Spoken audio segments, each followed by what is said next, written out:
Hello student, आइए हम लोग आज मैकेनिक्स पढ़ते हैं। मैकेनिक्स के लेक्चर में देखिए हम क्या शुरू करने वाले हैं। हम लोग गैलीलियन ट्रांसफॉर्मेशन के बारे में पढ़ चुके हैं, उससे रिलेटेड कुछ फिनोमेना हमने पढ़ी थी, कंजर्वेशन ऑफ लीनियर मोमेंटम भी देखा था। उसी टॉपिक को थोड़ा सा और आगे बढ़ाते हैं। देखिए, अगर किसी सिस्टम को हमें स्टडी करना हुआ तो पूरे सिस्टम की ओवरऑल स्टडी के लिए हम क्या करते हैं। देखिए, सिस्टम को स्मॉल पार्टिकल्स में ब्रेक करके उसकी स्टडी करते हैं, ठीक है, वन बाय वन। तो वो स्टडी हमारी आसान हो जाती है, नहीं तो पूरे सिस्टम की स्टडी करना बहुत ही कॉम्प्लिकेटेड हो जाता है। इसलिए क्या करते हैं, उस सिस्टम को वन बाय वन पार्ट में हम लोग स्टडी करते हैं। जैसे सिस्टम का कुछ स्मॉल पार्ट हम स्टडी कर लें, उसके बाद प्रेडिक्शन करें उस सिस्टम के बारे में कि उसके बारे में हम क्या क्या कह सकते हैं, ठीक है। ओवरऑल पार्ट के बारे में कुछ ना कुछ प्रेडिक्शन हम कर सकते हैं। अगर थोड़ा बहुत, जैसे नहीं होता है, जब हम लोग जाते हैं मार्केट वगैरह कुछ खरीदना है तो सैंपल चेक करते हैं, लेकर के थोड़ा सा देखते हैं कि सामान कैसा है। कुछ इसी तरह से यहाँ पर भी करेंगे, छोटा सा पार्ट स्टडी करेंगे, उससे पूरे सिस्टम के बारे में कुछ ना कुछ हम प्रेडिक्शन कर सकते हैं। तो उसके लिए ज़रूरी टूल्स जो हैं स्टडी करने के लिए, यहाँ एप्लीकेशन के बारे में तो हम नहीं पढ़ेंगे कि किस तरह से अलग अलग सिस्टम की स्टडी होगी, पर उसके कुछ ज़रूरी टूल्स क्या हैं उसके बारे में हम लोग जानेंगे, ठीक है। सबसे पहले देखिए, जो आपके सिलेबस में आता है नॉर्मल लीनियर मोमेंटम, ये क्या होता है। लीनियर मोमेंटम, लीनियर मोमेंटम इसके बारे में हम लोग पढ़ चुके हैं, पर एक बार फिर से देख लेते हैं क्या है, ठीक है। यहीं से स्टडी करते हैं हम लोग, शुरू करते हैं। लीनियर मोमेंटम देखिए क्या होता है आपका। If a particle having mass small m and linear velocity और velocity कहिए सिंपल,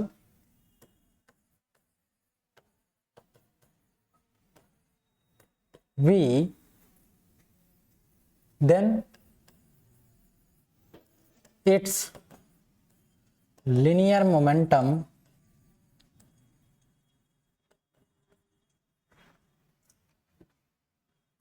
is defined by, देखिए कैसे इसका लीनियर मोमेंटम डिफाइन किया गया है।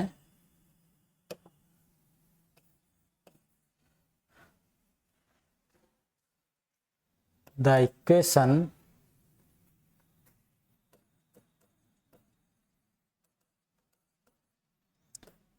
P equal to m into v, ठीक है।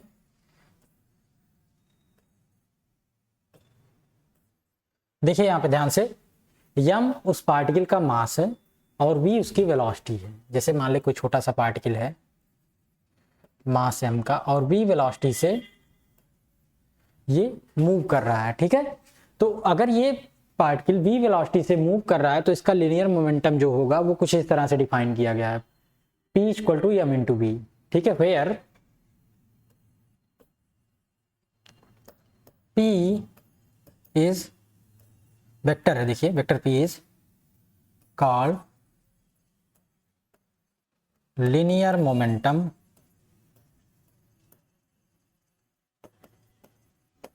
of the particle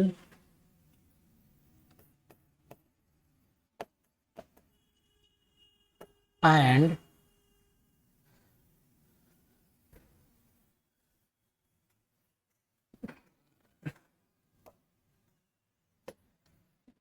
of the particle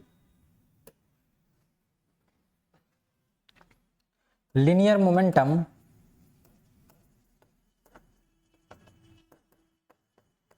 is a vector quantity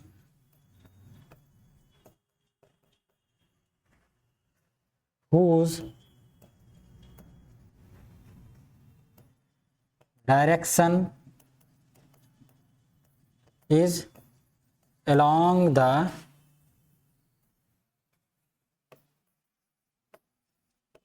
direction of velocity of that particle। देखिए लिनियर मोमेंटम जो है वो आपका वेक्टर क्वांटिटी है, ठीक है, और इसकी जो डायरेक्शन है वो किसके अलोंग में है, वेलोसिटी की ही डायरेक्शन में लिनियर मोमेंटम की डायरेक्शन होती है, ठीक है। ध्यान दीजिएगा, जिस डायरेक्शन में कोई पार्टिकल मूव कर रहा है उसी डायरेक्शन में उसकी लिनियर मोमेंटम की भी होगी, वही डायरेक्शन होगी, ठीक है। लिनियर मोमेंटम कुछ इस तरह से हो गया आपका। देखिए लिनियर मोमेंटम जो है इससे रिलेटेड एक और की जुड़ी हुई, एक और फिजिकल क्वांटिटी जुड़ी हुई है, वो क्या है, फोर्स, ठीक है। फोर्स क्या होता है, देखिए सिंपल मैथमेटिकल डिफिनीशन हम लोग देख रहे हैं, ठीक है।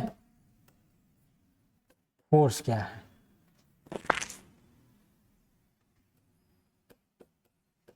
इट इज डिफाइंड बाय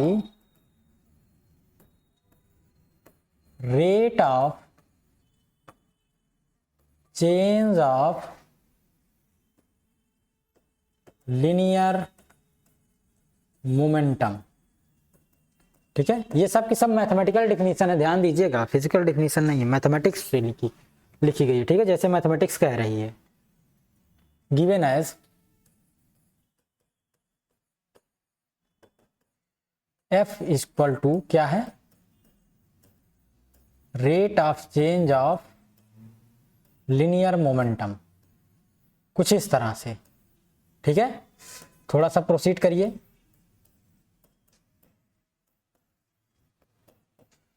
इसको हम लोग मास इंटू वेलोसिटी लिख देते हैं, ठीक है, पिछले केस में हमने देखा था।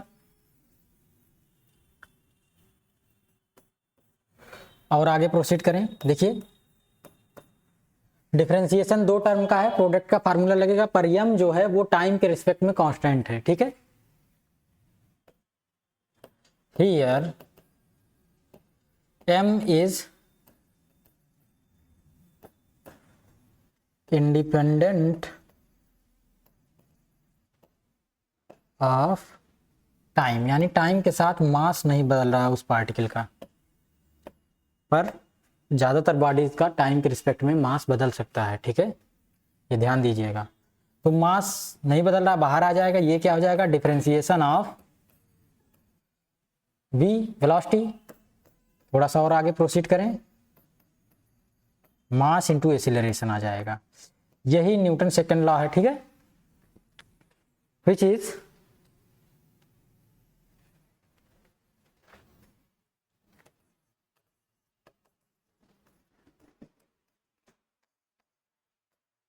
Newton second law. देखिए फोर्स यहां से कुछ इस तरह से निकल के आ गया। ये सब कुछ हम लोग सिंगल सिंगल पार्टिकल की बात कर रहे हैं, अगर सिस्टम ऑफ पार्टिकल आ जाए तब क्या होगा, ठीक है। सिस्टम ऑफ पार्टिकल यानी कोई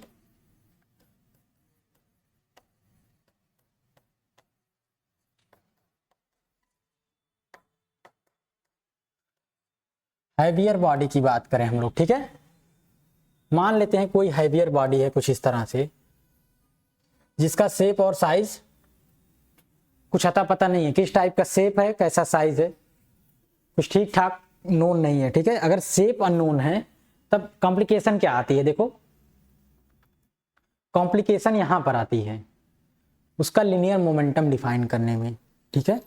लिनियर मोमेंटम डिफाइन करने में उस बॉडी पर कितना फोर्स एक्ट कर रहा है, इस बारे में भी कॉम्प्लिकेशन आ जाएगी अगर लिनियर मोमेंटम डिफाइन नहीं होगा, ठीक है। कैसे, देखो क्या कॉम्प्लिकेशन आ रही है, इस बॉडी पर जो फोर्स एक्ट कर रहा है वो कहां पर कितना है, ये पता लगाना बड़ा मुश्किल हो जाएगा। कब पता लगाना मुश्किल हो जाएगा, क्योंकि अगर ये बॉडी जो है हमारी पूरी सिस्टम है ये छोटे छोटे डिफरेंट बॉडीज से मिलकर बनी हुई है, तब बहुत मुश्किल आएगी, ठीक है। जैसे मान लेते हैं एक पार्ट इसका कुछ ये है, एक पार्ट कुछ इसका ये है, एक पार्ट ये है, एक पार्ट ये है, ये है, कुछ इस तरह से डिफरेंट पार्ट में इस बॉडी को हम ब्रेक कर लें और अलग अलग पार्ट अलग अलग स्पीड से चल रहा हो, ठीक है, अलग अलग वेलोसिटी से मूव कर रहा हो, तब बड़ी मुश्किल आएगी कि इस पूरे बॉडी को कैसे डिफाइन किया जाए, ठीक है। तब आसानी से हम इस बॉडी को डिफाइन नहीं कर पाएंगे कि इस पर फोर्स कितना लग रहा है, इस पर मोमेंटम कितना है, क्योंकि देखो होगा क्या, एक पार्ट का लीनियर मोमेंटम कुछ होगा, दूसरे का कुछ और होगा, तीसरे का कुछ और होगा। इस तरह से अगर अलग अलग पार्ट में मान लेते हैं 1 2 3 4 5 6 7 पार्ट में हम इसको 7 पार्ट्स में इसको डिवाइड कर दें, अलग अलग बॉडी अगर अलग अलग वेलोसिटी से मूव करेगी तो इस पर कितना मोमेंटम है और इस पर कितना फोर्स एक्ट कर रहा है, इन सब के बारे में पता लगाना बहुत मुश्किल हो जाएगा। ठीक है, इसका मैथमेटिकल जो कैलकुलेशन है वो बहुत कॉम्प्लेक्स हो जाएगा। तब क्या कर सकते हैं हम लोग, देखो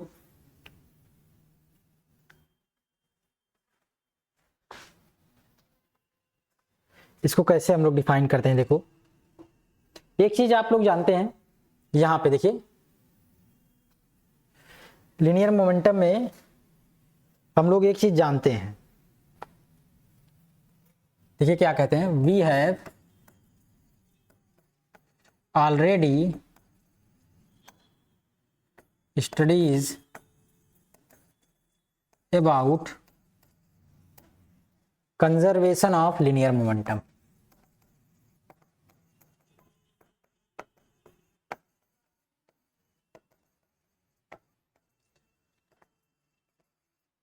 देखिए इसके बारे में हम लोग जान रहे हैं। ठीक है, कंजर्वेशन ऑफ लीनियर मोमेंटम के बारे में हम लोग पहले से जान रहे हैं। क्या जान रहे हैं, क्या बातें जान रहे हैं, देखिए कंजर्वेशन ऑफ लीनियर मोमेंटम में हम लोग ये बात जान रहे हैं कि अगर दो पार्टिकल या दो से अधिक पार्टिकल आपस में इंटरेक्ट कर रहे हैं तो उनका जो मोमेंटम है वो कंजर्व होगा। P1 प्लस P2 मान लेते हैं दो पार्टिकल आपस में इंटरेक्ट कर रहे हैं तो जो इनका मोमेंटम है वो कांस्टेंट होगा, या फर्स्ट पार्टिकल का mass into velocity plus second particle का मास इंटू वेलोसिटी, ये कांस्टेंट होंगी किसी भी टाइम पर। ठीक है, किसी भी टाइम पर दोनों पार्टिकल का मास और वेलोसिटी हम कैलकुलेट करें और अलग अलग टाइम पर कैलकुलेट कर लें मास और वेलोसिटी, और जब उनको सम अप करेंगे तो वो एक कांस्टेंट नंबर आएगा, हमेशा याद रखिएगा। ये बात हम लोगों ने प्रूव भी की है। ठीक है, लीनियर मोमेंटम के कंजर्वेशन के बारे में हम लोगों ने ये बात प्रूफ की हुई है। ठीक है, इसलिए इसको मत भूलिएगा, ये बहुत इंपॉर्टेंट। ठीक है, अब आ जाइए, हम लोग स्टडी कर रहे थे सिस्टम ऑफ पार्टिकल की, होता क्या है, इसकी जरूरत पड़ेगी, कैसे जरूरत पड़ेगी, देखें। नाउ लेट अस कंसीडर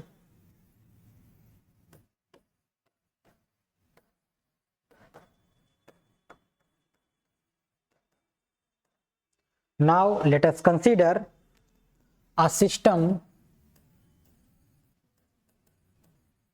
इस सिस्टम को थोड़ा डिफरेंट तरीके से बनाते हैं ताकि हमको और आसानी हो। ठीक है,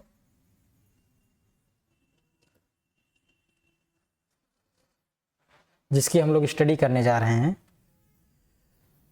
देखो मान लो ये सिस्टम छोटे छोटे डिफरेंट पार्टिकल से मिलकर के बना हुआ है। सिस्टम ऑफ पार्टिकल के बारे में हम लोग स्टडी कर रहे हैं। इस तरह से मान लो, और पूरा इसका जो शेप और साइज है वो डिफरेंट है, और जो पार्टिकल का वो है रैंडम शेप है कोई, ध्यान दीजिएगा। इस पार्टिकल का जो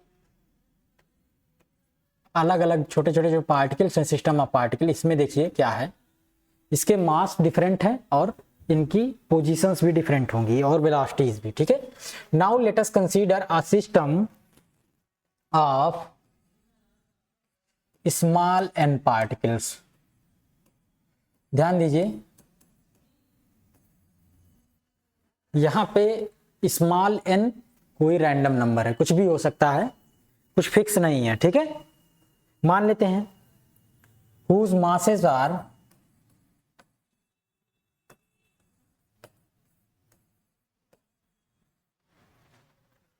m1 m2 dot dot dot mn।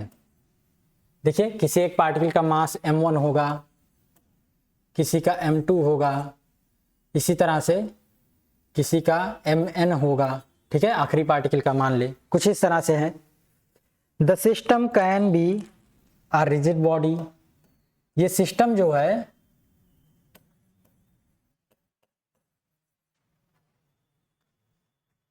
Can be a rigid body, ये सिस्टम आपका कोई रिजिड बॉडी भी हो सकती है, ध्यान दीजिएगा। The system can be a rigid body in which the particles are fixed position. आपसे हम कह रहे थे ना, कोई अगर बड़ा सिस्टम है, मान लेते हैं हैवियर बॉडी है, उसकी स्टडी करनी है तो उसको स्मॉल पार्ट में स्टडी करते हैं। कैसे स्टडी करते हैं? इसके अलग अलग पार्टिकल्स को हम लोग अलग अलग ट्रीट करके स्टडी करेंगे, ठीक है। अगर ये कोई रिजिड बॉडी है, मान लेते हैं in which the particles are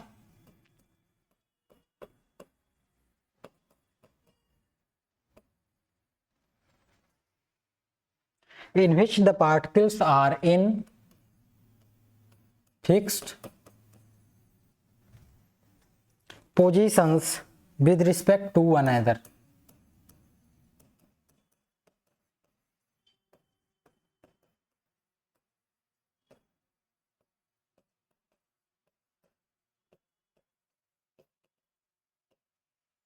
देखिए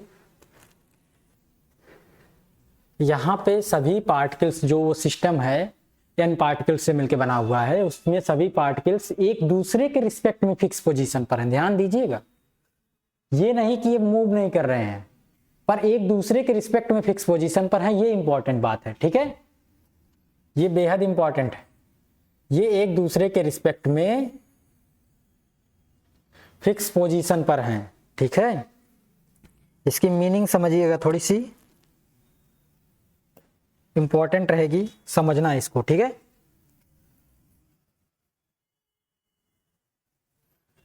और it can be a collection of particles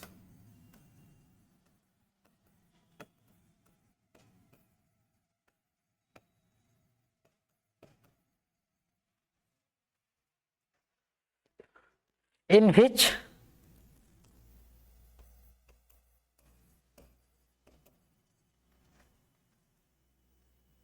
there may be all kind of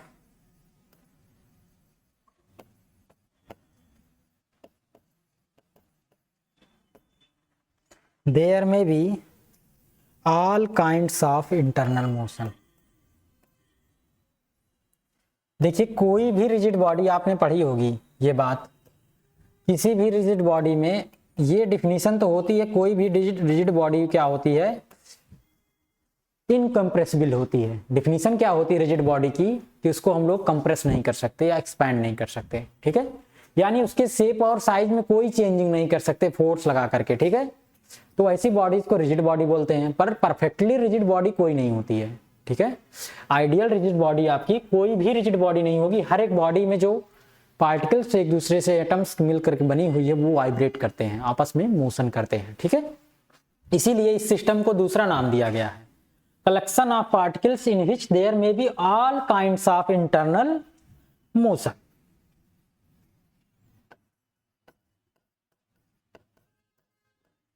ठीक है, ये नाम दिया गया। Suppose that the particles of system are interacting with each other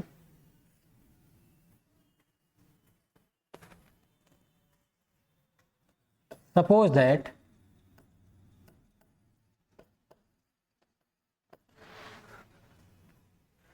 the particles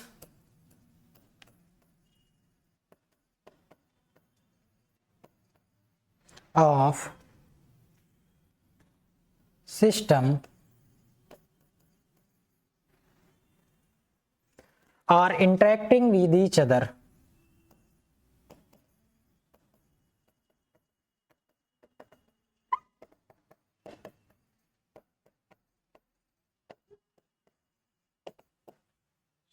ठीक है।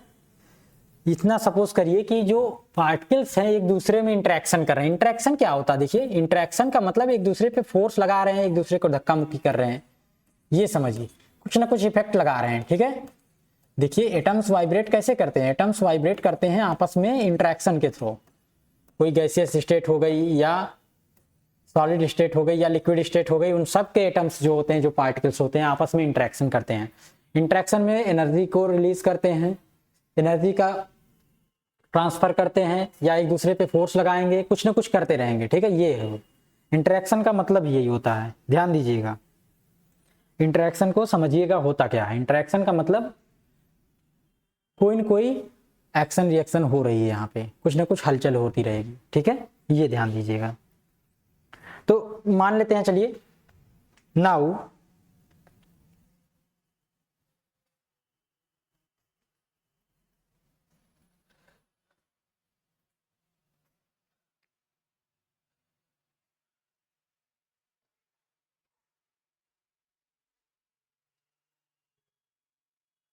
एंड देखिए, suppose that the particles of system are interacting with each other and are also acted by external force।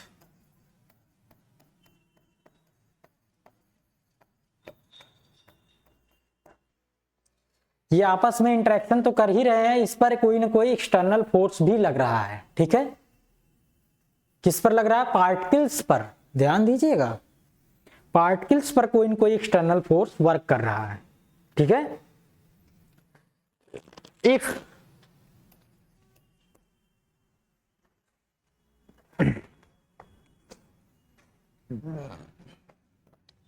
P1 equal to M1V1, P2 equal to M2V2 dot dot dot dot, Pn equal to MnVn। देखिए ये सब की सब vector quantities हैं। Momentum जो है वो आपकी वेक्टर क्वांटिटी होती है, उसकी जो डायरेक्शन है,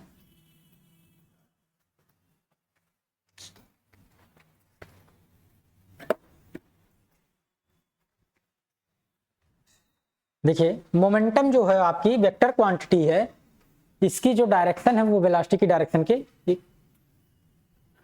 अलोंग होगी, ठीक है। ये हमने आपको बताया हुआ है, ध्यान दीजिएगा। Are the momenta of particles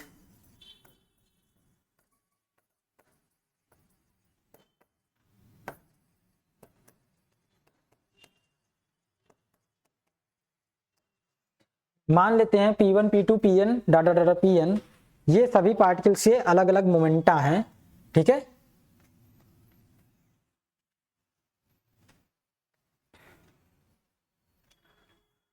of masses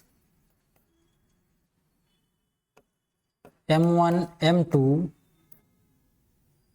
dot dot dot Mn respectively.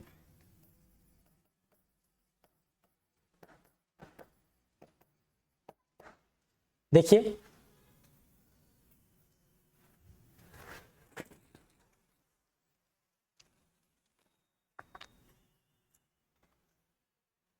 कोई भी सिस्टम ऑफ पार्टिकल्स है जिसमें n पार्टिकल्स हैं जिनके मासेस M1 M2 Mn है और इनके मोमेंटम, लीनियर मोमेंटम कुछ इस तरह से P1 P2 dot dot dot Pn है, ठीक है। अब देखिए क्या करते हैं हम लोग यहाँ पे, टोटल मोमेंटम अगर हम बात करें, then the total momentum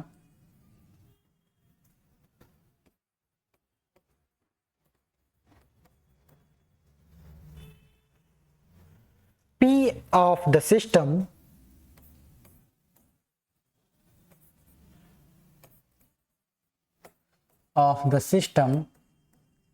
or rigid body is the vector sum of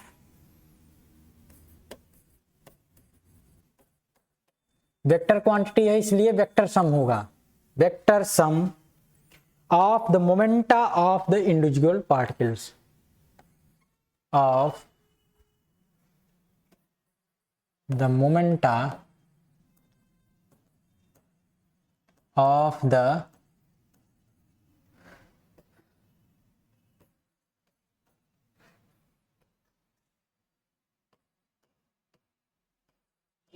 individual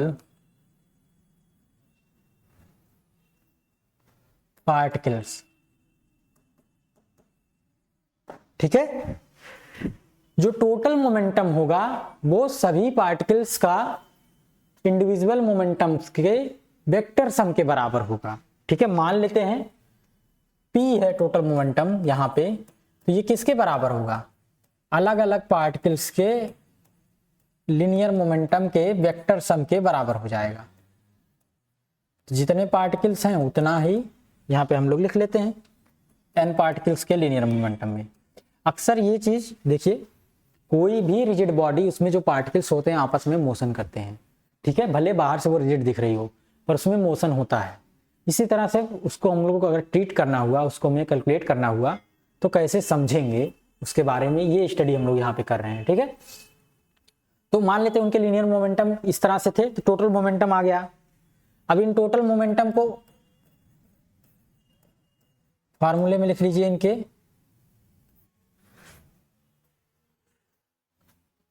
जो हम लोगों का फार्मूला है simple,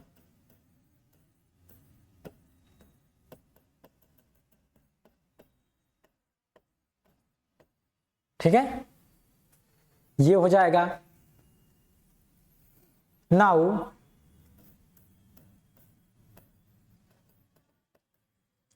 differentiating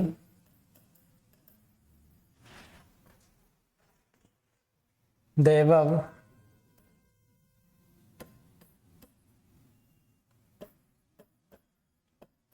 equation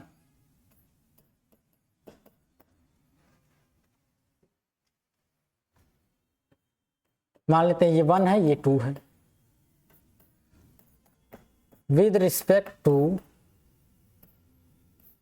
time t, time के रिस्पेक्ट में इस इक्वेशन 1 को डिफरेंशिएट करिए, देखिए क्या आएगा।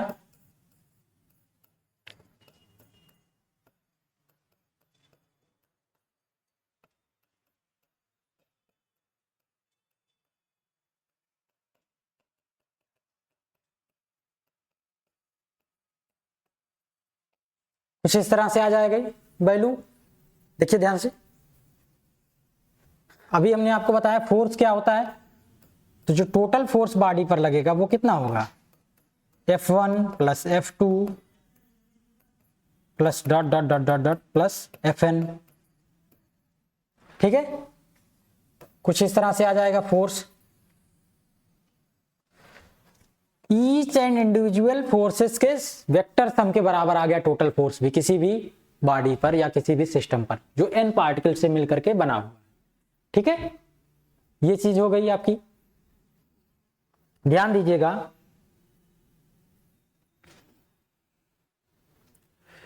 ये जो बॉडी है आपकी, इस पर कोई एक्सटर्नल फोर्स अगर वर्क नहीं कर रहा है तब क्या हो।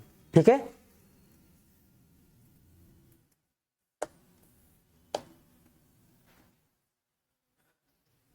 If there is no external force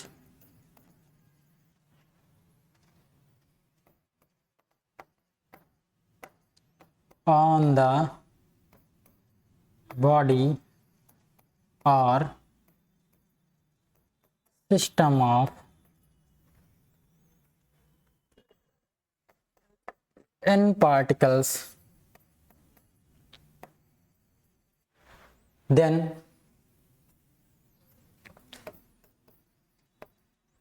उस कंडीशन में क्या होगा, देखो अगर इस पर कोई फोर्स ना वर्क करे तब क्या होगा, जो वेक्टर F होगा वो आपका 0 हो जाएगा। ठीक है, देखिए वेक्टर F जो है वो 0 हो जाएगा। तो होगा क्या, ये सभी के सभी टर्म 0 हो जाएंगे इक्वेशन 1 से, जिनका सम अप, ठीक है, लेफ्ट हैंड साइड 0 है तो राइट हैंड साइड भी 0 हो जाएगा। अगर इस बॉडी पर कोई एक्सटर्नल फोर्स वर्क ना करे तो होगा क्या, देखो लेफ्ट हैंड साइड 0 तो राइट हैंड साइड भी 0 के बराबर आ जाएगा।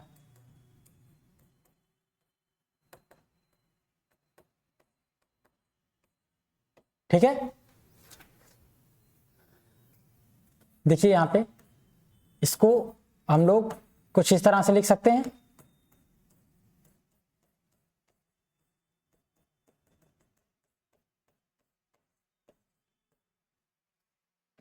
देखिए किसी भी वैल्यू का अगर डिफरेंशिएशन करें, किसी भी टर्म का डिफरेंशिएशन 0 आए तो वो क्या होता है, या तो 0 होगा या तो कांस्टेंट होगा।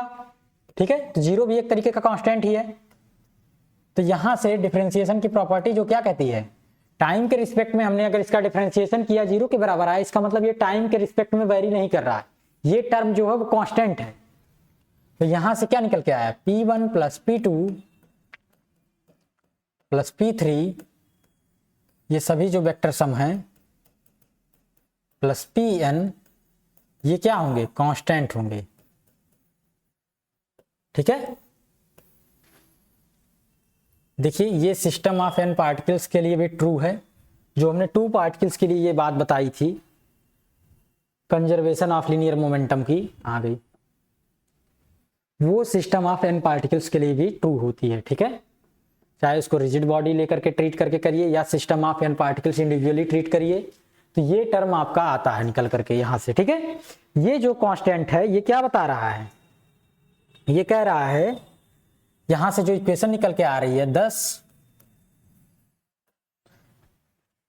क्या यहां से कंक्लूजन निकल के आ रही है, इस इक्वेशन से जो कंक्लूजन निकल के आ रही है वो क्या है, देखिए 10 if the resultant external force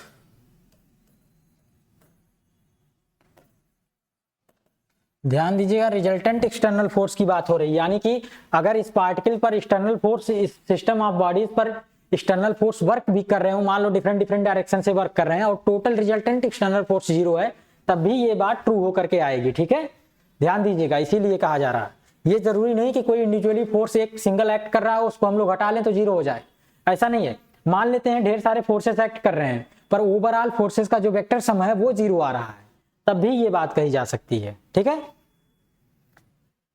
if the resultant external force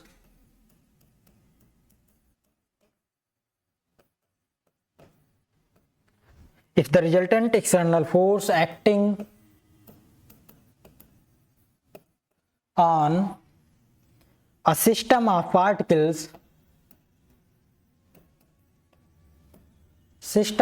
particles is 0,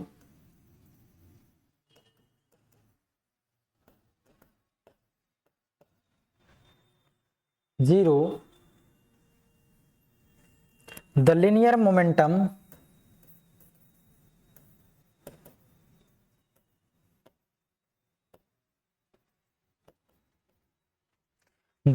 momentum of the system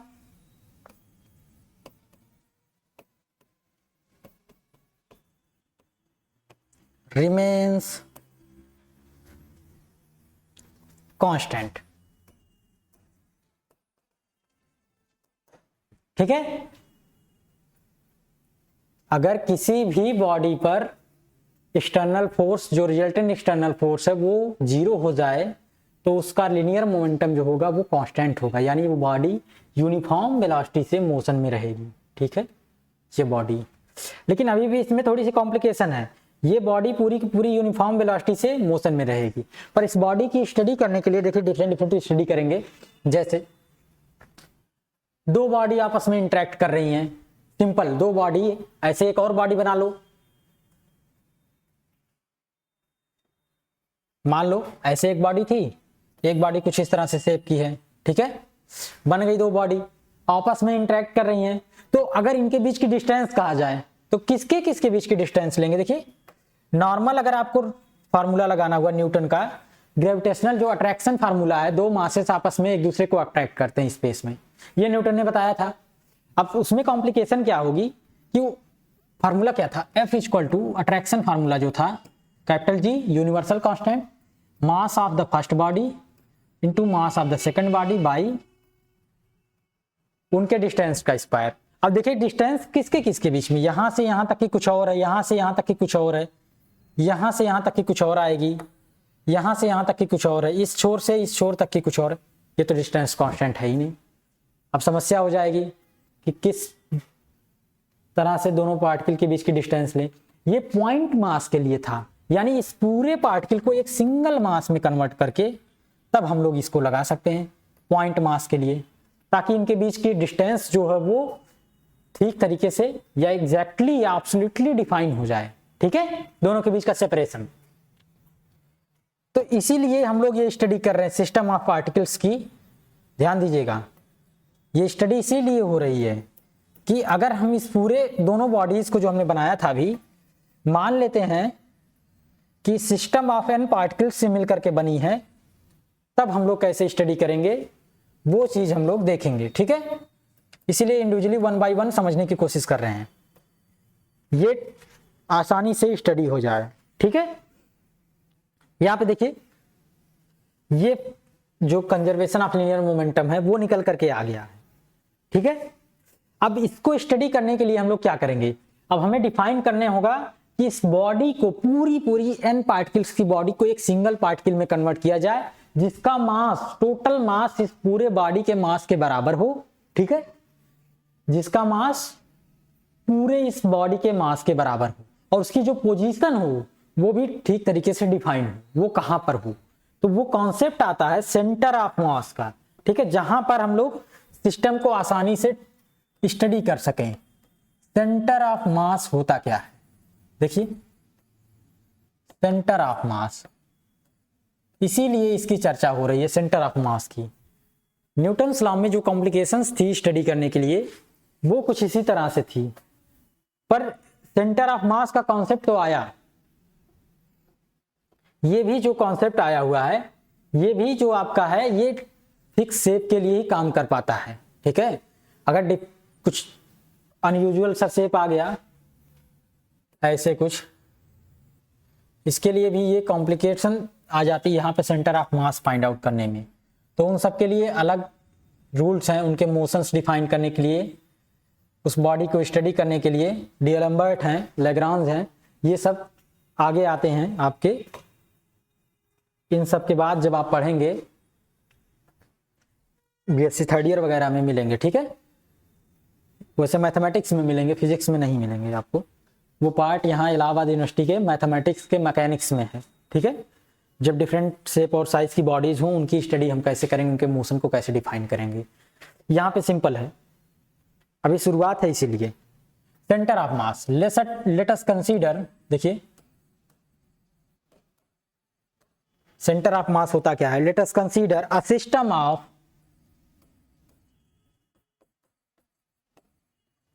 capital N particles.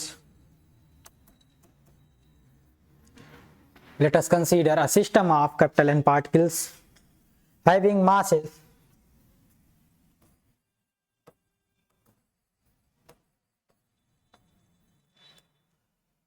m1, m2 dot mn। ठीक है, कैपिटल N लिया हमने, तो कैपिटल N यहां भी ले लीजिए।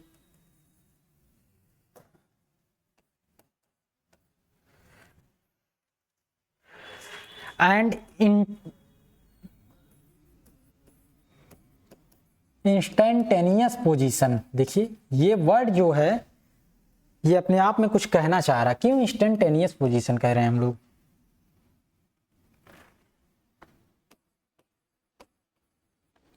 Position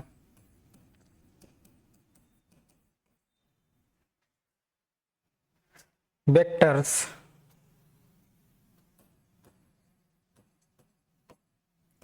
R1, R2 dot Rn।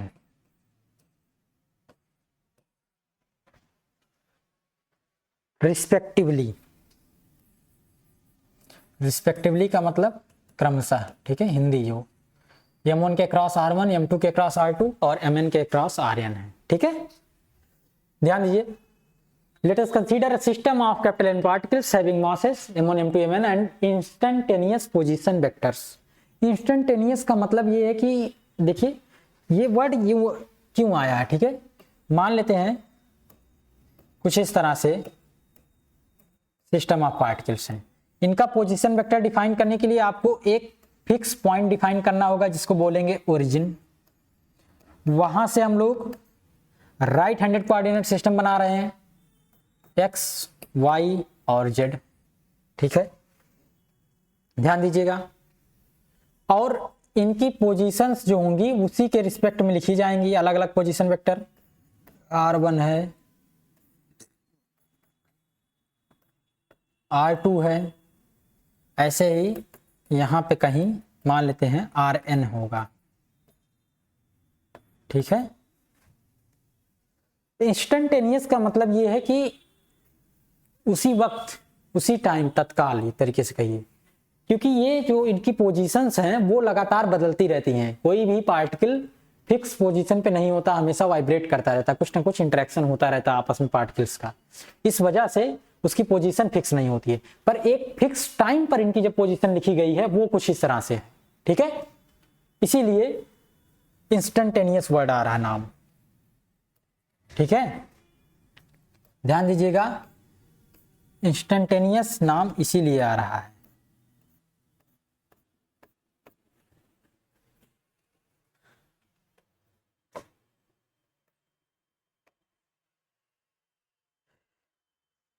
The centre of मास, देखिए सेंटर ऑफ मास इसका कैसे डिफाइन करेंगे हम लोग। The centre of mass of this system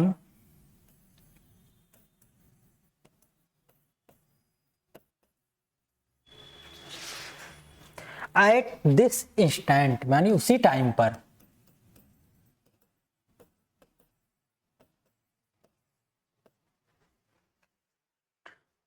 is the point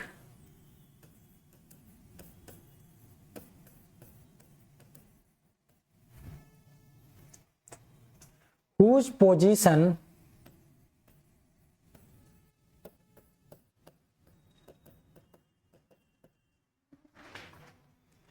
vector r, whose position vector capital R is given by, देखिए ये जो n particles का सिस्टम है यहां पर, उसका सेंटर ऑफ मास कैसे डिफाइन होगा। उसका सेंटर ऑफ मास कुछ इस तरह से डिफाइन होगा, जिसका पोजीशन वेक्टर r कुछ इस इक्वेशन से दिया जाएगा, m इंटू कैपिटल R, जिसको बोलते हैं मोमेंट। किसी भी फिक्स पोजीशन के रिस्पेक्ट में किसी भी पार्टिकल्स के मास, वेलोसिटी या किसी भी फिजिकल क्वांटिटी में उसके डिस्टेंस या वेक्टर पोजीशन का मल्टीप्लाई करें, उसको मोमेंट बोलते हैं। ठीक है, m into r equal to क्या होगा, m1r1 प्लस m2r2 m3r3, कुछ इस तरह से इंडिविजुअल मोमेंट के सम के बराबर हो जाएगा, mnrn। ठीक है, कुछ इस तरह से आपका डिफाइन किया जाएगा। mr जो है m1r1 m2r2 m3r3 और mnrn के बराबर हो जाएगा। ठीक है, तो यहां से वेक्टर r जो निकल के आएगा वो क्या निकल के आएगा, देखो उस पॉइंट का पोजीशन जहां पे सेंटर ऑफ मास है वो क्या निकल के आ रहा है, m1r1 plus m2r2 mnrn divided by capital M। ठीक है, कैपिटल M जो है स्केलर क्वांटिटी है, इसीलिए इधर आके हमने डिवाइड कर दिया। इसको बोल दीजिए इक्वेशन नंबर 1। ठीक है, आगे चलिए। where capital M is the total mass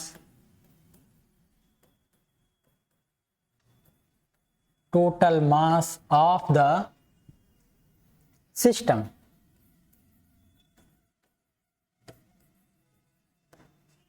देखिए यहां पे कैपिटल M है जो वो सिस्टम का टोटल मास है, that is capital M equal to m1 plus m2 plus dot dot dot dot plus mn। ठीक है, एक नोटेशन सिग्मा नोटेशन है कुछ इस तरह से, n equal to 1 to capital N। इसको इस तरह से भी डिनोट कर सकते हैं, ठीक है। कैपिटल M को ऐसे भी डिनोट कर सकते हैं, ये समेशन के फॉर्मेट में, n equal to 1 to capital N। ऐसे रनअप करते जाइए, n इक्वल टू 1 रखिए, m1 plus n equal to 2 रखिए, m2, इस तरह से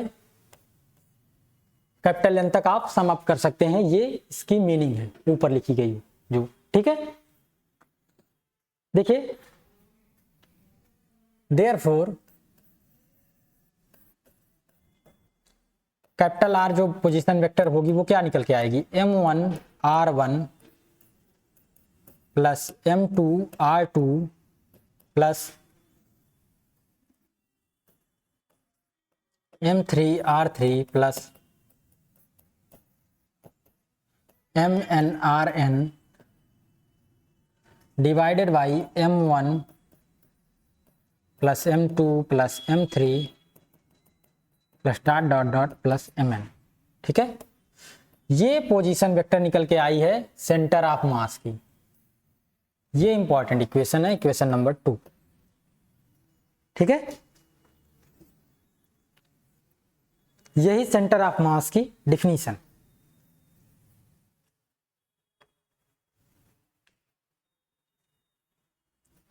हियर वेक्टर R को कुछ इस तरह से भी लिख सकते हैं,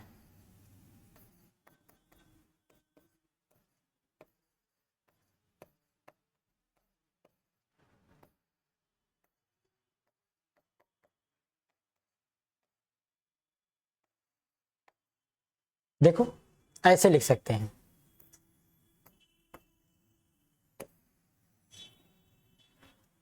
इक्वेशन नंबर 3 डाल दीजिए, वेयर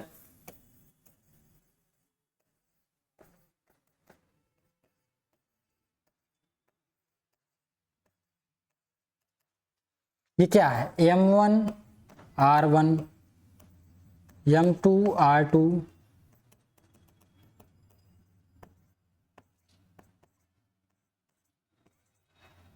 ठीक है। देखिए कुछ इस तरह से डिफाइन है ये। इसको बोलते क्या है, इसको बोलते हैं is called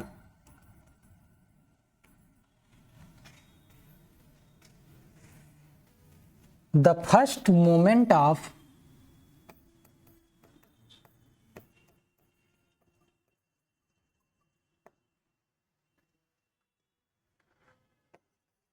mass of the system.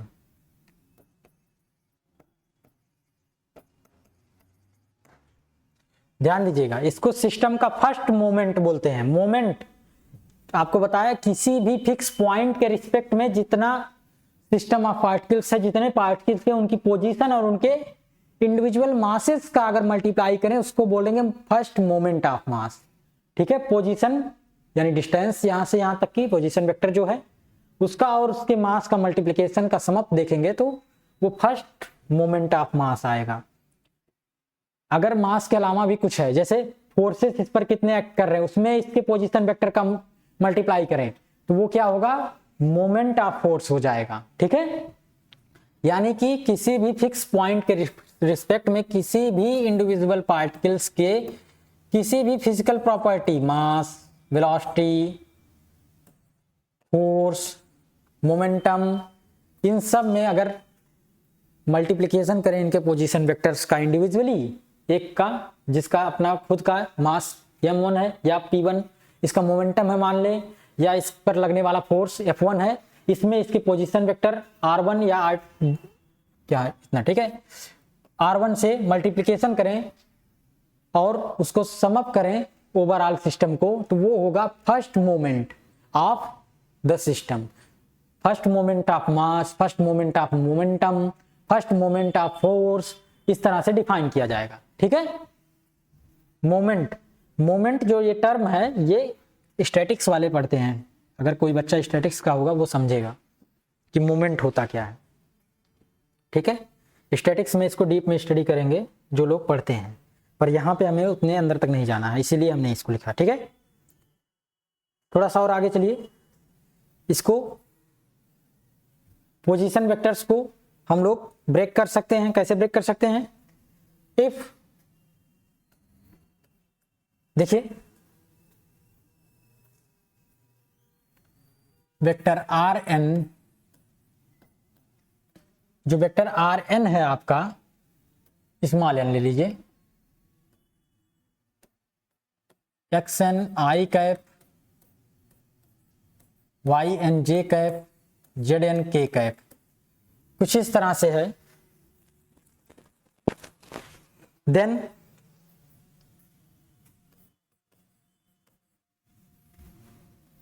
देखिए ये जो इक्वेशन है वेक्टर आर की, वो कैसे लिखी जाएगी? देखो n equal to 1, n equal to 1 के लिए इसको ब्रेक कर देंगे कुछ इस तरह से, n equal to 2, n equal to 3, n की वैल्यू रन अप करिए, कुछ ये इक्वेशन 2 जो आई है, इसमें क्या होगा मॉडिफिकेशन, n इक्वल टू 1 के लिए ये सब क्या हो जाएंगे, यहाँ पे देखिए x1 आई कैप, y1 जे कैप, z1 के कैप, ठीक है। और यहाँ पे जो होगा पोजीशन वेक्टर r होगा, वो कैसे लिखा जाएगा? पोजीशन वेक्टर r जो होगा, एंड पोजीशन वेक्टर r मान लेते हैं कुछ इस तरह से है, एक्स आई कैप, वाई जे कैप प्लस जेड के कैप। ध्यान दीजिए यहाँ पे इसको स्मॉल कर लीजिए तो आसान होगा, ठीक है। स्मॉल मान लेते हैं, small x n y one z n है, ये कैपिटल में है, तो इसको ऐसे लिख सकते हो। देखिए देन बाय इक्वेशन 2 की मदद से हम लोग क्या करते हैं, देखो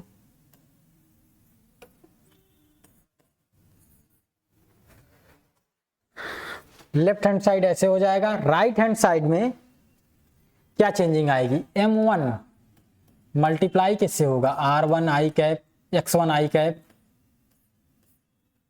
प्लस y1 जे कैप प्लस z1 के कैप प्लस m2 x2 आई कैप प्लस y2 जे कैप प्लस z2 के cap plus dot dot dot dot, यहां पे क्या आएगा, mn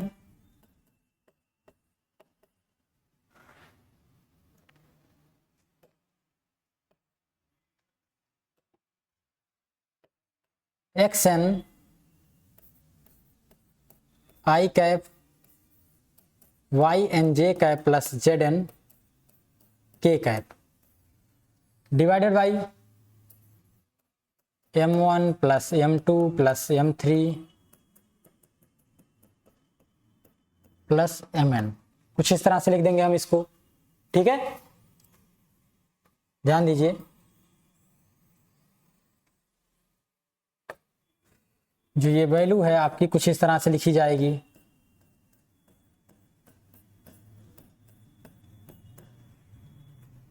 यहां पे देखिए m1 x1, m2 x2, m dot dot dot mn xn आई cap वाला अलग कर लें डिवाइडेड बाय टोटल, ऐसे ही जे कैप वाला अलग कर लें, के कैप वाला अलग कर लें, और इंडिविजुअली कंपेयर अगर हम लोग करें तो कैपिटल एक्स जो होगा वो किसके बराबर आएगा, कुछ इस तरह से आएगा, n equal to 1 to capital N mn xn by summation of mn। y जो आएगा वो कैसे आएगा, देखिए x इस तरह से डिफाइन हो जाएगा, इंडिविजुअल कोऑर्डिनेट हम लोग अगर निकालना चाहें तो ऐसे निकाल सकते हैं, n equal to 1 to capital N m1 mn yn by summation of mn n equal to 1 to capital N, ऐसे z डिफाइन कर सकते हैं।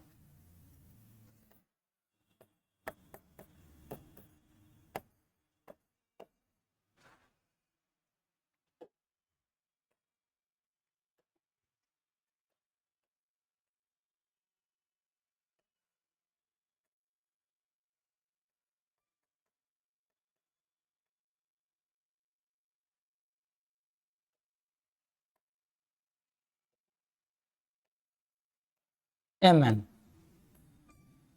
ठीक है,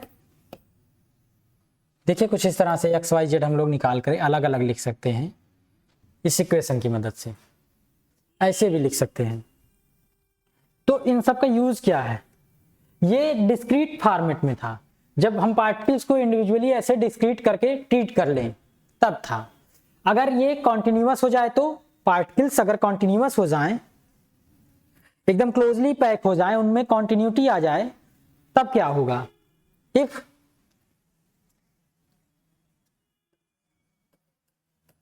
rigid body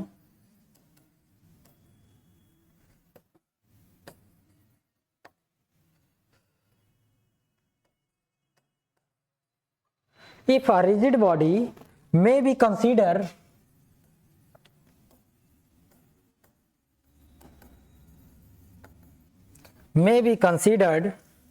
as a system of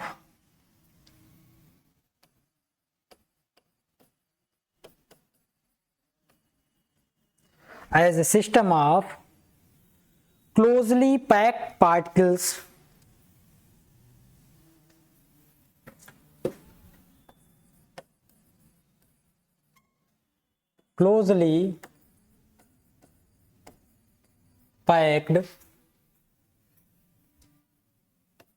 particles देखिए having continuous distribution of mass, having continuous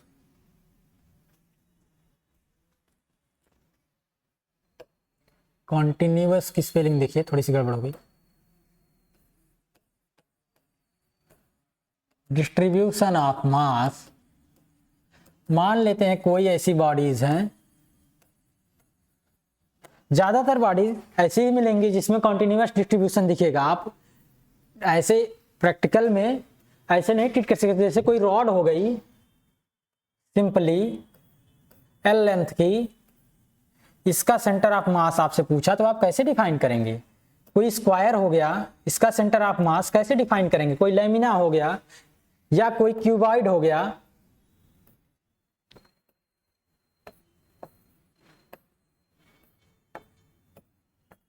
देखिए इन सबके centre of मास कैसे डिफाइन करेंगे।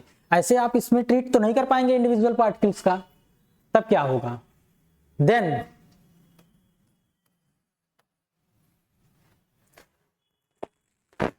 It's centre of mass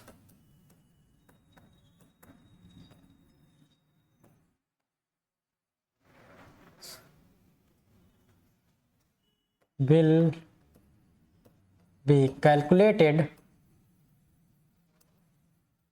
by the equations। देखिए कैसे कैलकुलेट करेंगे, कैपिटल एक्स यहीं जहां समेशन था वहां पे इंटीग्रेशन आ जाएगा।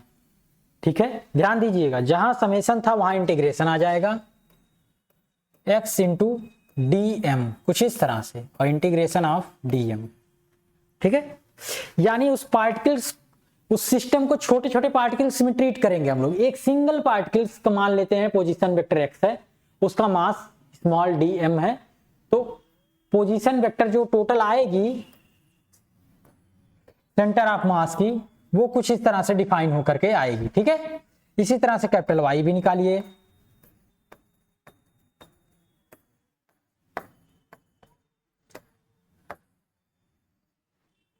और इसी तरह से कैपिटल जेड भी निकाल सकते हैं।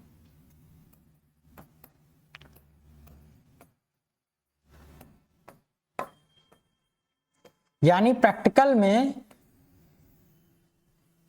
प्रैक्टिकली जो हम लोग निकालेंगे वो इन फार्मूले का इस्तेमाल करेंगे, इंटीग्रेशन का। ठीक है, कभी भी जैसे हम रॉड का निकाल के दिखा रहे हैं आपको, रॉड है जो आपकी, उसका आप कैसे निकाल सकते हैं सेंटर ऑफ मास। ठीक है, देखिए कैसे निकाल सकते हैं,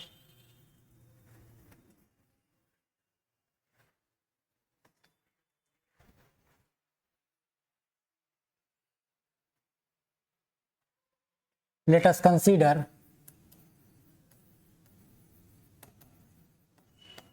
a rod of mass capital M and length small m। ठीक है, कोई रॉड है जिसके बारे में आपको इतनी जानकारी है। क्या जानकारी है? इसकी लेंथ L है और इसका मास कैपिटल M है।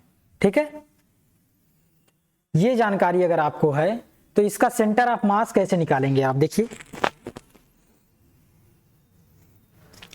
इसका सेंटर ऑफ मास निकालने के लिए आप कंसीडर करेंगे, क्या कंसीडर करेंगे? मान लेते हैं इसका सेंटर ऑफ मास जो है वो इस पोजीशन पर है, कैपिटल C पर। ठीक है, और इसका जो पोजीशन वेक्टर है एक इंड पर इसके आप मान लेते हैं ओरिजिन है 0 0 है, यहां से इसका जो पोजीशन वेक्टर है जो वो है क्या है? कैपिटल X है। ठीक है, रॉड है इसलिए इसमें हम वन डायमेंशन केवल ट्रीट कर रहे हैं। ठीक है, सिंपल वन डायमेंशनल रॉड है। ठीक है, रॉड में केवल लेंथ है, इसकी विड्थ नेग्लिजिबल है, इसीलिए वन डायमेंशनल ट्रीट कर रहे हैं। तो इसका जो सेंटर ऑफ मास है उसका जो पोजीशन वेक्टर है वो मान लेते हैं कैपिटल X है पोजीशन इसकी। ठीक है, यहीं से एक रैंडम डिस्टेंस कैपिटल X किसी भी पॉइंट की ले लीजिए पोजीशन वेक्टर। ठीक है, और बहुत ही स्मॉलेस्ट पार्ट के लिए मान लेते हैं कोई जिसका लेंथ स्मॉल dx है, कुछ इस तरह से। ठीक है, ये डिफाइन है आपका। वैसे आपको इस रॉड का सेंटर ऑफ मास पूछता तो नहीं कभी निकाल, लेकिन हम बता रहे हैं कैसे आप निकाल सकते हैं डिफरेंट डिफरेंट शेप का। सिंपल एक रॉड का निकाल करके दिखा रहे हैं, इससे आप सीख सकते हैं कैसे निकालना होता है। ठीक है, देखिए let us consider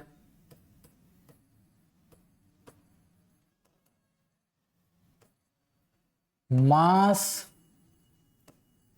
per unit length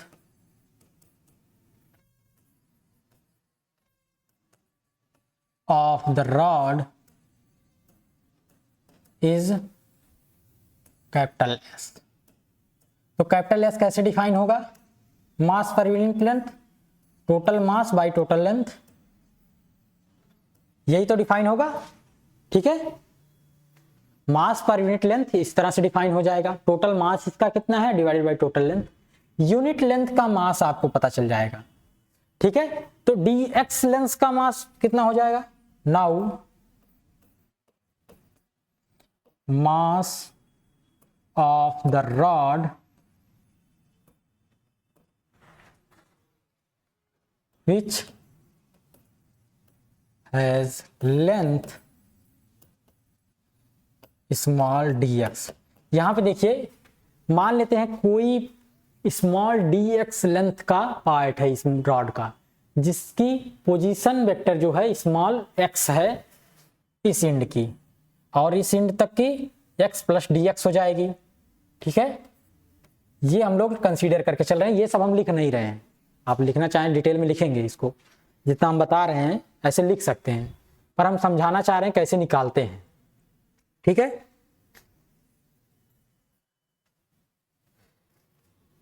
क्या हो जाएगा? मान लेते हैं इसका मास क्या निकल के आएगा, dm, छोटा लेंथ है dx, इसका मास जो है वो भी स्मॉल dm है, स्मॉल है। ठीक है, इसका जो मास हो गया क्या आएगा? Mass per unit length into total length, यही तो होगी। यूनिट लेंथ का मास कितना है और टोटल लेंथ कितनी है, वो स्मॉल dx है, तो उसका हमें मास मिल जाएगा dm, कुछ इस तरह से। देखिए अब क्या करिए, नाउ फार्मूला देखिए क्या है, capital X equal to integration of, ये लिमिट का फार्मूला होगा। ठीक है, इंटीग्रेशन जो होगा वो इनडिफिनिट नहीं डिफिनिट इंटीग्रल है, ध्यान दीजिएगा। कहां से कहां तक आपको इंटीग्रेट करना है वो वैल्यू फिक्स होगी। ऐसे लिखी थी हमने, यहां पे देखिए integration of x, d m की जगह क्या हो जाएगा m by l into d x divided by capital m by l into d x, ऐसे हो जाएगा। ठीक है, लिमिट कहां से कहां तक 0 टू एल। देखिए यहां से यहां तक इस एंड का जो पोजीशन होगा एल होगा। ठीक है, यहां का 0 है, तो कुछ इस तरह से हमने लिमिट लगा दी यहां पे। देखिए एम बाई एल बाहर हो जाएगा ना, और कैंसिल आउट हो जाएगा। मास पर यूनिट लेंथ जो है वो कांस्टेंट है, क्योंकि ये कॉन्टिन्यूअस जो लिया गया केस किसके लिए लिया गया, कॉन्टिन्यूअस डिस्ट्रीब्यूशन ऑफ मास के लिए है। अगर इनकॉन्टिन्यूअस हुआ, डिसकॉन्टिन्यूअस डिस्ट्रीब्यूशन हुआ, तब दिक्कत आएगी, ध्यान दीजिएगा। अगर ये डिस्ट्रीब्यूशन डिसकॉन्टिन्यूअस होगा तब फार्मूला तो कुछ इसी तरह इंटीग्रेशन होगा, पर यहां पे टर्म बदलेंगे। टर्म क्या बदलेंगे, ये टर्म जो है वो बदल जाएगा। ठीक है, वो कुछ और हो जाएगा, नीचे का टर्म वही होगा लेकिन ऊपर वाला टर्म बदल जाएगा। वहां पे वो फंक्शन लिखा जाएगा जिस फंक्शन के रिस्पेक्ट में इसका मास बदल रहा होगा। ठीक है, पर यहाँ पे कॉन्टिन्यूअस है इसीलिए ऐसा है। एम बाई एल बाहर हो जाएगा, एक्स का जो डी एक्स के रिस्पेक्ट में इंटीग्रेशन करोगे क्या आएगा, देखो एक्स स्क्वायर बाई 2 और नीचे 1 का एक्स हो जाता है 0 टू एल वैल्यू रखो कितना आएगा L square by 2, upper limit lower limit रखेंगे तो 0 और नीचे क्या है एल से एल कट गया, आया कितना एल बाई 2। यानी जो पोजीशन वेक्टर आया है सेंटर ऑफ मास का निकल करके किसी रॉड का यूनिफॉर्म मास डिस्ट्रीब्यूशन है जिसका, यानी कांस्टेंट है मास डिस्ट्रीब्यूशन, उसका एल बाई 2 आया, यानी आधे लेंथ पे होता है, इसके आधे पर इसका सेंटर ऑफ मास आप समझ सकते हैं, मान सकते हैं, और यहीं पर टोटल मास इनबिल्ट हो सकता है। ठीक है, अगर इस बॉडी का मोशन डिफाइन करना होगा तो हम ऐसे मान के चलेंगे ये पूरी रॉड एक इंडिविजुअल पॉइंट मास रॉड है या पार्टिकल है जिसका पोजीशन एल बाई 2 है यहां से, और उस पर टोटल मास जो है वो सेंटर्ड है। ठीक है, और इस तरह से हम लोग डिफाइन कर सकते हैं किसी भी बॉडी के बारे में, ऐसे ही स्क्वायर के बारे में और क्यूब के बारे में भी निकाल सकते हैं हम लोग। ठीक है, स्क्वायर होगा तो 2 डायमेंशन होगा, एक्स और वाई भी आएगा, 2 वैल्यू आएंगी। क्यूब होगा तो 3 डायमेंशन होगा, जेड भी आएगा। ठीक है, पर ये सब यूनिफॉर्म केस के लिए है, यूनिफॉर्म मास डिस्ट्रीब्यूशन के। नॉन यूनिफॉर्म के लिए अलग केसेस आते हैं, वो आगे आप स्टडी करेंगे आगे, और मैकेनिक्स एडवांस में जो बच्चे पढ़ेंगे उनके लिए हो सकता है। ठीक है, एक और इंपॉर्टेंट चीज है यहां पे, देखिए centre of mass frame of reference, ये बड़ा इंपॉर्टेंट है। जो फ्रेम ऑफ रेफरेंस हम लोग पढ़ रहे थे,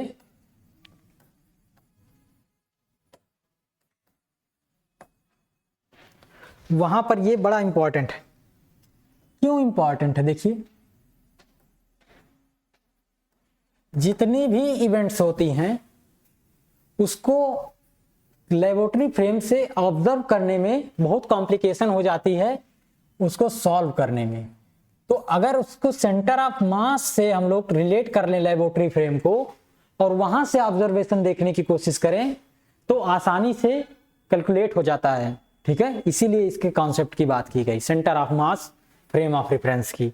यानी कि किसी भी बॉडी में या किसी भी इवेंट में जितने भी पार्टिकल्स हैं उनके सेंटर ऑफ मास से हम लोग कैलकुलेशन करें, वहां पे ओरिजिन लेकर के चले जाएं।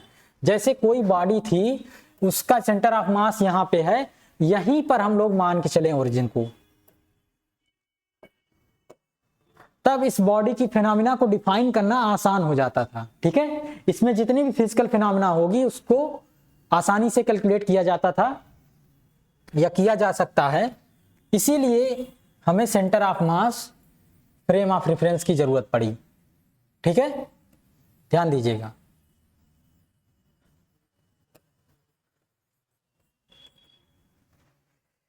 देखिए a frame attached with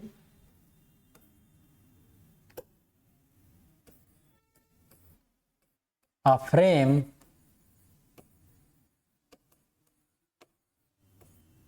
attached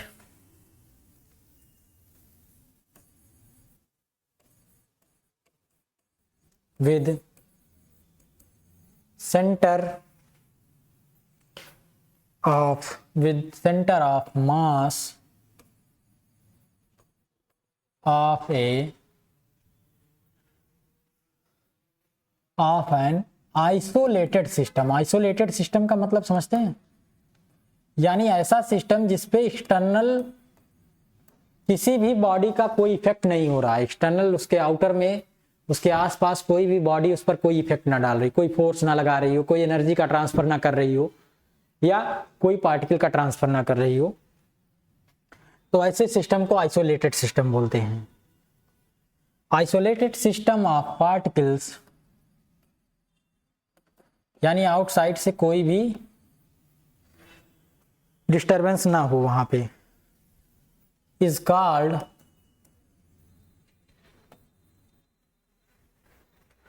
the centre of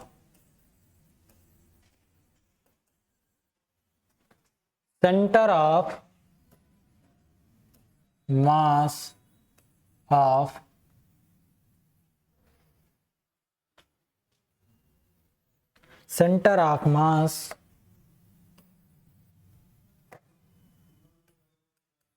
frame of reference।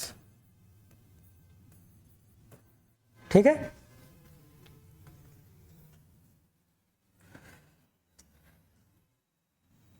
और शॉर्ट में सी फ्रेम ऑफ रेफरेंस इसको नाम देते हैं। ये सब इंट्रोडक्शन है इनके एप्लीकेशंस जो होंगे वो यहाँ पे नहीं है कि हम centre of mass frame of reference लेकर के किसी बॉडी को डिफाइन करें और उसको स्टडी करें क्या क्या हो सकता है, पर इनके बारे में जानिए होते क्या है। यानी वहीं पर कोऑर्डिनेट हम लोग बनाएंगे, वहीं से ऑब्जर्व करेंगे उस पूरे फिनोमिना को, पूरी इवेंट को। जैसे पार्टिकल फिजिक्स में होता क्या है, कोलाइड होता है पार्टिकल्स का। जैसे आपने पढ़ा होगा अल्फा पार्टिकल एक्सपेरिमेंट, जिसमें क्या गोल्ड फॉइल पर अल्फा पार्टिकल्स को हम लोग बम्बार्डिंग करते हैं। तो जो ऑब्जर्वेशंस हैं उसको आउटसाइड से ट्रीट करने की बजाय उसको हम लोग क्या करते हैं, दो पार्टिकल्स का कोलिजन हो रहा है, उसके सेंटर ऑफ मास से उसको हम लोग ऑब्जर्व करने की कोशिश करते हैं। ठीक है, यानी अपने फ्रेम से और सेंटर ऑफ मास फ्रेम से अगर हमें कोई इक्वेशंस मिल जाए ट्रांसफॉर्म की जो कनेक्टेड हो आसानी से एक दूसरे से, तो उस फ्रेम में क्या ऑब्जर्वेशन हो रही है वहां से ऑब्जर्व करके अपने फ्रेम के बारे में हम लोग बताएंगे क्या क्या हो सकता है। ठीक है, यहां से ऑब्जर्व करके उस फिनोमिना को, इसीलिए सी फ्रेम ऑफ रेफरेंस की जरूरत पड़ेगी। ठीक है, ये आगे जब फिजिक्स में एक्सपेरिमेंट्स होते हैं वहां पे जरूरत पड़ती है इसकी, पर सेंटर ऑफ मास यहाँ पे हमने पढ़ा तो उसके बारे में फ्रेम ऑफ रेफरेंस क्या है उसका ये भी पढ़ लेते हैं। ठीक है, इन दिस फ्रेम, देखो यहां पे एक एडवांटेज क्या आता है, in this frame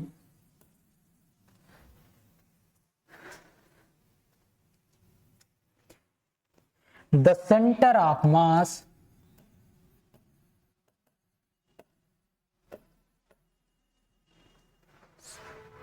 remains at rest, यानी उस होल बॉडी का सेंटर ऑफ मास है उसको रेस्ट पे मान सकते हैं, that is v equal to 0। भाई जब आप यहीं सेंटर पर बैठ जाएंगे, देखिए जहां पर बॉडी को यहीं से ऑब्जर्व करेंगे तो इसकी जो पोजीशन होगी ओरिजिन को यहां पे लेके आइए, वो क्या हो जाएगी, 0 हो जाएगी। और ये पोजीशन टाइम के रिस्पेक्ट में नहीं बदलेगी, क्योंकि हम लोग वहीं से ऑब्जर्व करेंगे सेंटर ऑफ मास से ही, तो वो पोजीशन टाइम के रिस्पेक्ट में बदलेगी ही नहीं। तो क्या होगी, रेस्ट पर कही जाएगी, उसकी वेलोसिटी जो होगी वो क्या होगी, वो 0 हो जाएगी। ठीक है, वहां से हम ऑब्जर्व करें, आप बस पर बैठ जाइए और बस के मोशन को ऑब्जर्व करिए तो क्या लगेगा, हमारे रिस्पेक्ट में 0 ही तो लगेगा। तो जो घटनाएं हो रही हैं बस के अंदर, जो भी इवेंट्स होंगी ट्रेन के अंदर, बस के अंदर, वो आसानी से आप ऑब्जर्व कर सकते हैं। उसको ऑब्जर्व करके फोन पर आप किसी को बताएंगे तो वो अपनी तरीके से समझ सकता है। ठीक है, ध्यान दीजिएगा। तो कुछ इसी तरह जो फोन है वो ट्रांसफॉर्मिंग इक्वेशन का काम करेगा या इंफॉर्मेशन देने का काम करेगा। तो कुछ इसी तरह से अगर वहीं पर हम लोग सेंटर ऑफ मास पर ही फ्रेम ऑफ रेफरेंस लेकर के चलें तो उसकी जो वेलोसिटी होगी वो 0 हो जाएगी। अगर उसकी वेलोसिटी 0 हुई तो देखिए द टोटल लीनियर मोमेंटम क्या होगा, then the total linear momentum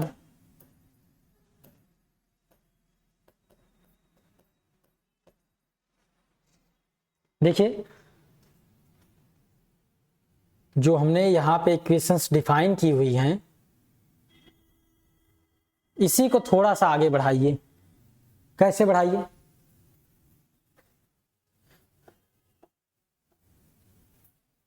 by equation 3 क्या आया हुआ देखो, वेक्टर आर इक्वल टू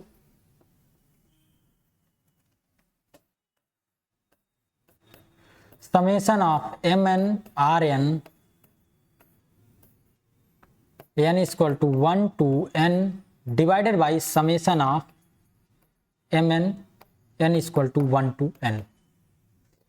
इस इक्वेशन को डिफरेंशिएट करो टाइम के रिस्पेक्ट में।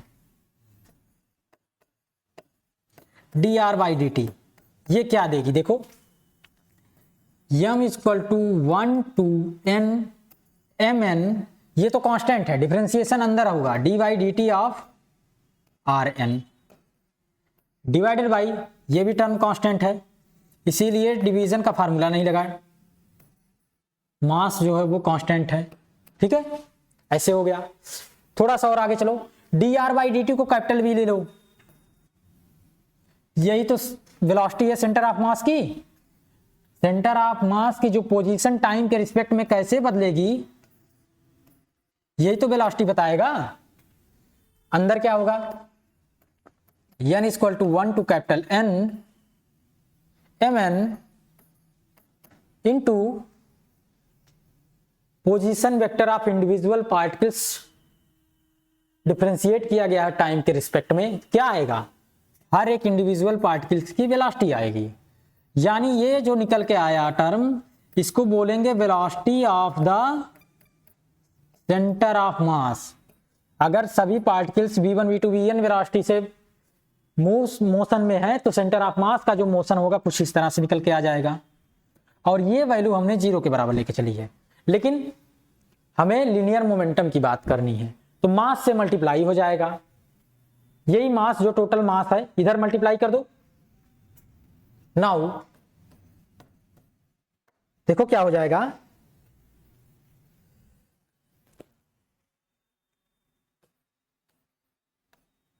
m into V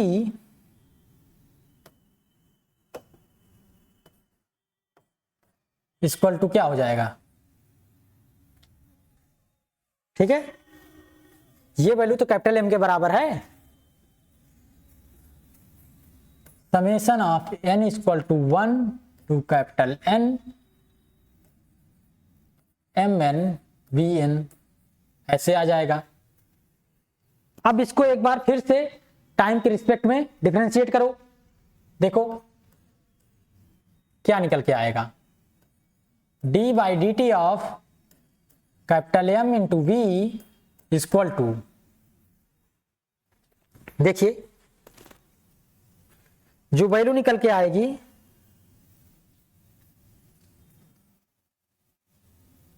M N आपका बाहर हो जाएगा,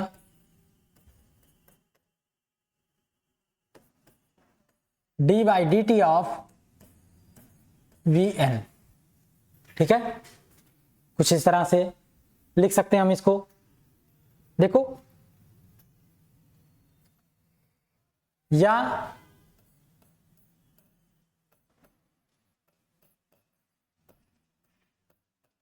इसको ऐसे ही रहने दो तो ज्यादा आसान है,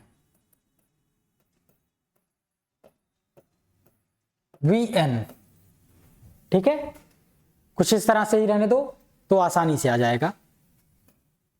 ये जो वैल्यू है वो 0 के बराबर है, ये वैल्यू आपकी 0 के बराबर है यहां पे,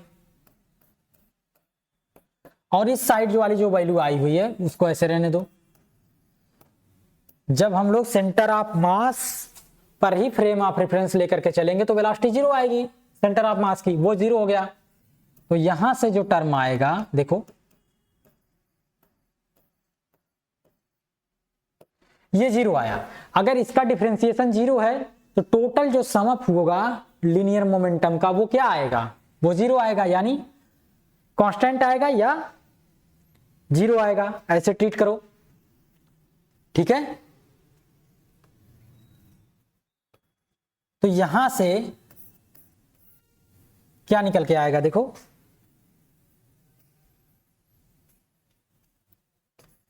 जो टोटल सम अप होगा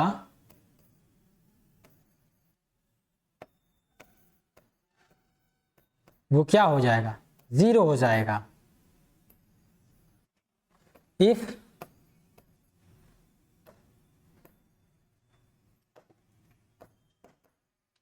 there is no external force, अगर कोई एक्सटर्नल फोर्स एक्ट ना कर रहा हो तो क्या होगा, ये टर्म जो होगा वो 0 आ जाएगा। ठीक है, यानी लीनियर मोमेंटम जो इंडिविजुअली आएगा P1 P2 हर एक पार्टिकल्स का, वो 0 माना जाएगा। इनका जो वेक्टर सम होगा वो 0 आ जाएगा। ठीक है, अगर कोई फोर्स एक्ट ना करे तो ये वैल्यू 0 आएगी, कांस्टेंट 0 ही होता है। ठीक है, यानी कांस्टेंट में 0 भी आता है। अगर एक्सटर्नल फोर्स कोई वर्क ना करे तो सी फ्रेम ऑफ रेफरेंस में आप देखेंगे हर एक पार्टिकल का लीनियर मोमेंटम का वेक्टर सम जो होगा वो 0 आ जाएगा। और ये जो इक्वेशन आती है ये बहुत ही हेल्पफुल होती है किसके लिए, सॉल्व करने के लिए, उस सिस्टम ऑफ पार्टिकल्स की स्टडी करने के लिए। ठीक है, जहां पे इंटरेक्शन होता है ढेर सारे पार्टिकल्स का। ठीक है, जो हाई एनर्जी फिजिक्स का पार्ट है इसके बारे में और डिटेलिंग होती है पढ़ने के लिए, पर यहाँ पे हमें समझना है कि centre of mass frame of reference का महत्व क्या है, इंपॉर्टेंस क्या है। ठीक है, वहां से हमें क्या क्या पता चल सकता है।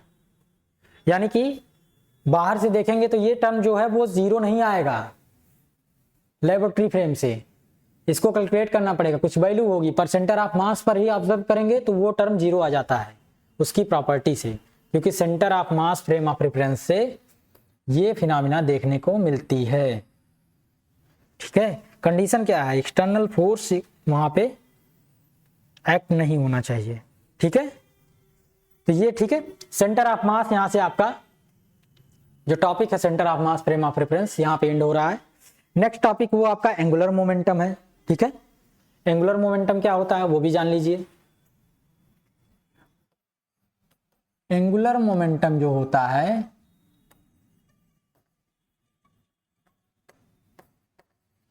वो क्या होता है, देखिए एंगुलर मोमेंटम जो है वो रोटेशनल मोशन के लिए डिफाइन किया जाता है। जैसे कोई बॉडी है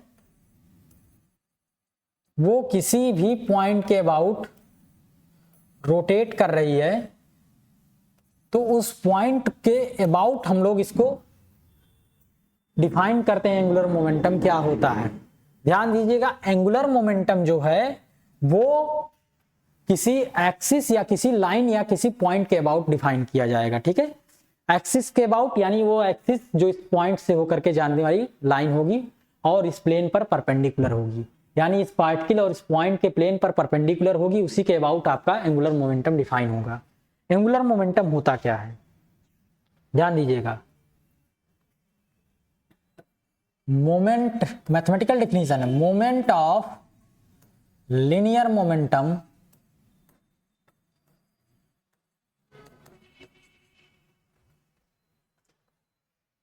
is called as angular momentum.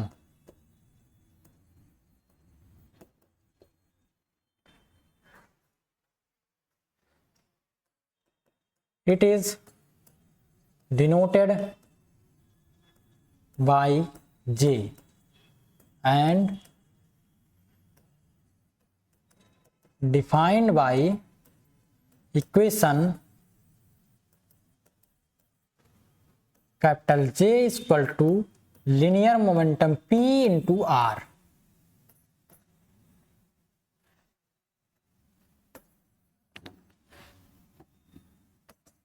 Capital R cross capital. ठीक है, कुछ इस तरह से डिफाइन किया जाता है। ये वेक्टर क्वांटिटी है, ध्यान दीजिएगा, इसकी डायरेक्शन क्या है, पोजीशन वेक्टर R और मोमेंटम, ये अगर वेलोसिटी की डायरेक्शन में इस तरह से है तो इन दोनों का क्रॉस प्रोडक्ट हम करेंगे तो उसके परपेंडिकुलर ही डायरेक्शन आती है। क्रॉस प्रोडक्ट में किसी दो वेक्टर का क्रॉस प्रोडक्ट करते हैं तो जिधर वेलोसिटी है उधर मोमेंटम होगा, और उसी पोजीशन वेक्टर r से अगर इसका हम लोग क्रॉस प्रोडक्ट करें तो क्या होगा, एक परपेंडिकुलर वेक्टर आएगा। परपेंडिकुलर वेक्टर जो होगा वो डायरेक्शन डिफाइन करेगा इसकी। अब डिफाइन कैसे होगी जे की डायरेक्शन, ये कैसा मोशन है, क्लॉकवाइज की एंटी क्लॉकवाइज, ठीक है, ध्यान दीजिएगा। तो यहां पे कैसा डायरेक्शन आएगी, देखो ऐसे ऊपर की तरफ, फ्रंट राइट पाम रूल से, ठीक है। आर को क्या करें, ऐसे ही रहने दें, क्रॉस m इंटू वी लिख दो। मान लेते हैं इसका मास m है और इंस्टेंटेनियस वेलोसिटी वेक्टर v है, तो m तो बाहर आ जाएगा, ये क्या आएगा r क्रॉस v, और r क्रॉस v को क्या बोलते हैं, ओमेगा, ठीक है, ध्यान दीजिएगा। कुछ इस तरह से डिफाइन हो गया।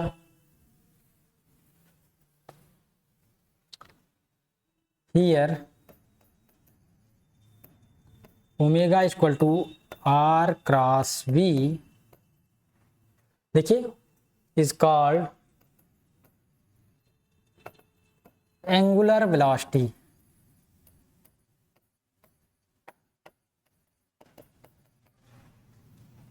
ऑफ द पार्टिकल, इसको हम लोग एंगुलर वेलोसिटी बोलते हैं, ठीक है। जो सबसे इंपॉर्टेंट चीज है वो ध्यान देने वाली बात ये है, यहां पे क्या है, देखो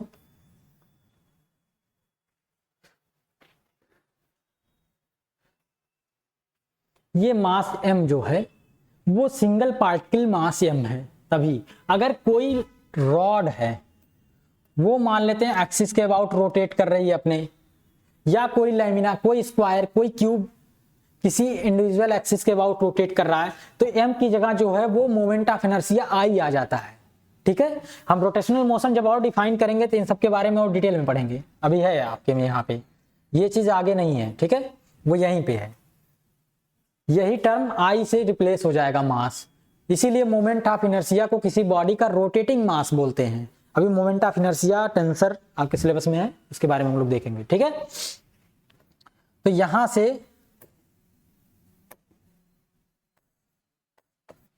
आप एंगुलर मोमेंटम समझ सकते हैं क्या होता है, moment of linear momentum. Moment का मतलब है पोजीशन वेक्टर से मल्टीप्लाई होगा उसका, ठीक है। यहाँ पे वेक्टर है तो क्रॉस प्रोडक्ट होगा, ठीक है, कुछ इस तरह से, तो ये निकल के आता है। या इसी को थोड़ा सा डिटेल में लिख देते हैं mvr, ऐसे सिंपली लिख लेंगे मैथमेटिकली, ठीक है, mvr। यहाँ पे केवल मैग्नीट्यूड लिखा गया है, r क्रॉस v का जो मैग्नीट्यूड है वो v into r sine theta n cap होगा। अगर थीटा 90 डिग्री है सर्कुलर मोशन के लिए तो साइन 90 डिग्री की वैल्यू 1 हो जाएगी और डायरेक्शन एन कैप आएगी जो आएगी, ये मैग्नीट्यूड इसका है, ठीक है। मैग्नीट्यूड ऑफ एंगुलर मोमेंटम, अक्सर बच्चे यहीं तक जानते हैं ज्यादा बढ़िया से, angular momentum for theta equal to 90 degree, यानी सर्कुलर मोशन के लिए सिंपली कहिए, generally theta equal to 90 degree, कोई भी मोशन हो अगर थीटा 90 डिग्री है तो ये मैग्नीट्यूड होता है। अक्सर ये वैल्यू यूज करके निकाल दी जाती है, पर ये जानते रहिएगा वेक्टर क्वांटिटी है और कुछ इस तरह से डिफाइन है, ठीक है। तो एंगुलर मोमेंटम आपका खत्म हुआ टॉपिक यहाँ पे। Angular momentum